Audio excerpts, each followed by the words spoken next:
Now, in Africa's Bemba language, the word Lubuto means knowledge, enlightenment and light. It's perhaps then the perfect name for a string of public libraries helping street children, orphans and disadvantaged youths in Zambia.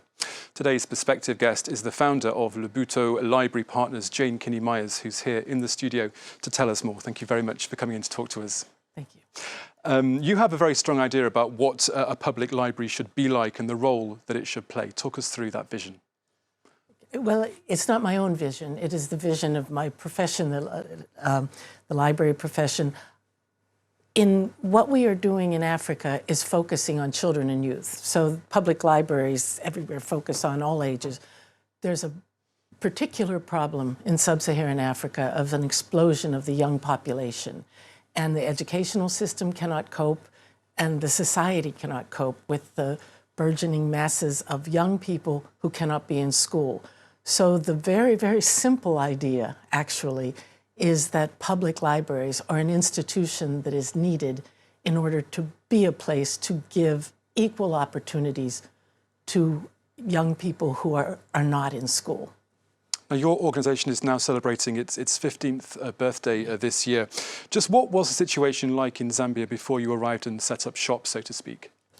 Well, I lived in Zambia in that time and saw also the aftermath of a country that was perhaps hardest hit by the HIV/AIDS pandemic, that left Zambia with the highest rate of orphaning of children ages 14 and under.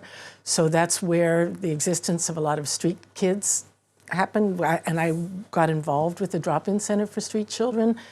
They had no opportunity, they had no place to go, and what we are talking about at UNESCO today is the role that education plays in peace.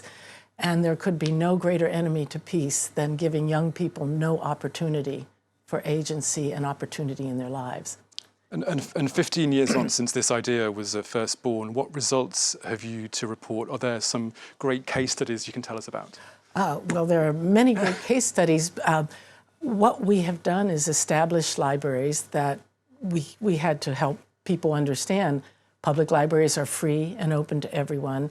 We had to help people understand that these are not school libraries, which are behind a paywall. Basically, if you're not in school, you don't have access to those libraries. So our libraries now, we've established about 5 libraries. We've established a training center to help train our colleagues in library services to children and youth and vulnerable youth. The libraries have an average of 2,500 visits per week. That is a lot. That's a lot for any place. There are children who come to these libraries every chance they can get in their lives. And when we tend to mention the word library, we tend to think about books. But this is more than just books, isn't it? Absolutely. Although good libraries have always been about more than just books. But we have excellent books. We have really wonderful, inspiring books from all over the world, and including, of course, in Africa. And those things, we are committed to supporting African publishers. To be a good library, you have to have a good collection of resources, both print and digital. You cannot be creating an equal situation in the world right now without giving young people access to the internet and information literacy training. But in addition to that, it's programming that really makes the libraries and learning opportunities accessible. So one thing that works very well is drama and the arts and art training, music, and an important factor and an important need for young people is mentoring.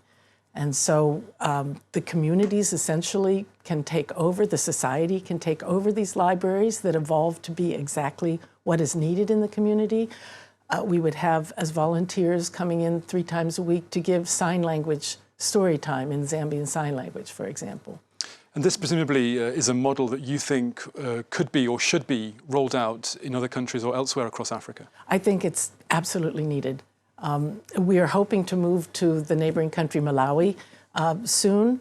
But as one of my library colleagues said to me some years ago, that she had absolutely no doubt that this is not just a life-changing, but a life-saving model. And it broke her heart to think of all the millions of children who do not have access to this model. That's why we're focusing on training, on helping our colleagues understand that the overwhelming need in society is to especially reach those who are out of school. I want to say about that, these libraries are excellent. They're certainly the best libraries in the environment for children who are in school too, and there is no distinction. This is a place in society where out of school and in school children of both genders come together. But what are the main difficulties that you face in terms of building a new library or running a library? What are the main issues or stumbling blocks that you come across on a daily basis? I think financial, actually, to be honest, as someone who started this organization, once people see what it does, it's not difficult to get people to understand that this is what they want for their children, for their society. Yeah, I think it's that. And now, sadly, some countries have seen their libraries close. The UK, for example, has shut nearly 800 since 2010. Funding for libraries, as you mentioned, there is still a big issue. What's your take on that global trend of libraries being shut down? It is not a global trend. I think you're absolutely right about the UK, and I've followed that. I'm very sad about that. I think the UK libraries in the UK have focused a lot on their traditional role of promoting reading and books. In the United States, in Canada, their librarians, public libraries are opening all over the place, actually, and public librarians are fighting against the particular social problems of the day, opioid addiction, various issues like that. And in countries like Finland, that has just opened a magnificent new public library, there is a lot of understanding. Okay, Jane Kinney Meyers, that's all we have time for. Thank you very much for coming to talk to us today for our Perspective segment. Thank you so much. Thank you.